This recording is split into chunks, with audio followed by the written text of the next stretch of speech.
John Lloyd Cruz itinangging siya ang ama ng ipinagbubuntis ni Bea Alonzo. Buong detalye isiniwalat na. Isang malaking balita ngayon ang pinag-uusapan sa mundo ng showbiz tungkol kina John Lloyd Cruz at Bea Alonzo.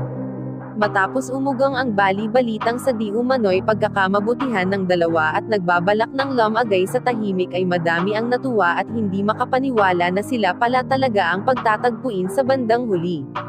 Matapos ang kanilang matagal na pagkakahiwalay noong sila ay magka-love team pa lamang. Ayon din sa nakalap naming impormasyon ay buntis na nga itong si Bea at si John Lloyd nga ang itinuturong ama ng pinagbubuntis nito.